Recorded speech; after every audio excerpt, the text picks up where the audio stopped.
an article about the May 1968 Black student takeover of Northwestern University's bursar's office, the university's main financial building. The 107 students had taken over the building early one morning, announcing that they wouldn't leave until their demands were met. Those demands, which they had submitted to officials in April of 1968, addressed a wide range of their concerns, from campus conditions to the racism they were experiencing on campus. The media, of course, encamped on Clark Street. Crowds gathered outside the bursar's office, and the whole world watched, so to speak, waiting with anticipation and anxiety to see what the outcome of this risky action would be. At the time, R. Jack Hines was Northwestern's Vice President for Student Affairs and the Dean of Students. He had come to Northwestern in 1965 as the new admissions director, recruited to the university to launch what was Northwestern's first official program to integrate the university. Jack Hines was at Northwestern during what was arguably its most tumultuous time, a time of widespread student activism and quote-unquote unrest.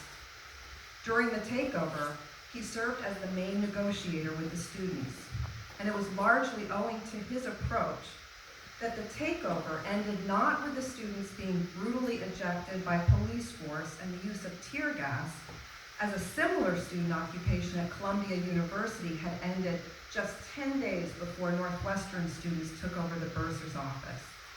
Instead, Northwestern's takeover ended peacefully and through negotiations. And thereafter, Northwestern was irrevocably and positively changed. I do not mind saying unequivocally that Jack Hines is a hero. Northwestern owes him a great deal for his compassion, his integrity, and his incredible patience and intelligence as he steered the university through all of the tumult of not only the takeover, but also the anti-war protests, strikes, sit-ins, and a host of other student-led actions that marked the late 1960s. Under tremendous pressure, he maintained not only his cool, and he was and is so cool, but he always acted with courage and compassion and foresight. And I really actually tempered this, so I know it sounds, but it's true. And just one aside, Jack's own office was occupied many times by students, including during the takeover. And his response was, let them stay there. A stance which reflected his respect for the students and his desire to always talk things through. During his tenure at Northwestern, Jack was constantly berated by his critics, and he definitely had his share of enemies. He was chastised, he was challenged, he was criticized, charged with too often advocating for students and for being too liberal. But he also had plenty of fans. I'm wearing a button that says, I back Hines. And Jack gave me this. These buttons were made by students at Northwestern after the takeover, and they wore them on campus to show their support for Jack. Ultimately, Jack made a positive impact on many people's lives, and there is no doubt that he made Northwestern University a better place. So that day back in 2012, I opened the door and met Jack for the first time. There he was, the man I had already read so much about in newspaper accounts. AP stories, the Daily Northwestern, Chicago Tribune, the New York Times, and there he was. I was unaware at the time that I was about to embark on a kind of journey with him.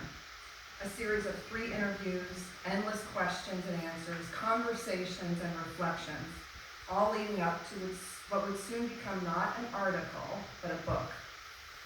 I am indebted to Jack for his time and his generosity. He has always been so patient and encouraging to me, and his willingness to share his experiences with me is something I will always be grateful for. And I am thrilled that people can now learn more about the pivotal and critical role he played at Northwestern. I'm so glad that since that first meeting, he has joined EHC's board.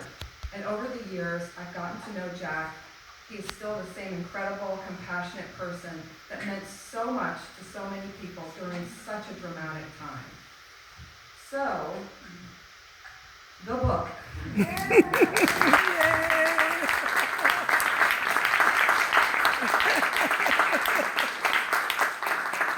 Takeover, 1968, student protest, campus politics, and Black student activism at Northwestern University is published by the Evanston History Center Press. And it officially releases this Saturday.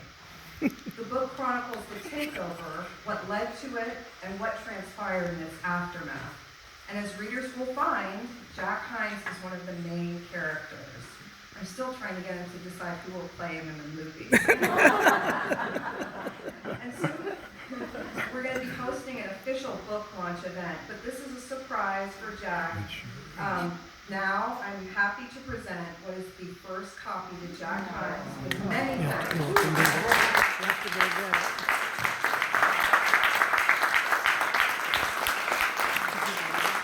No.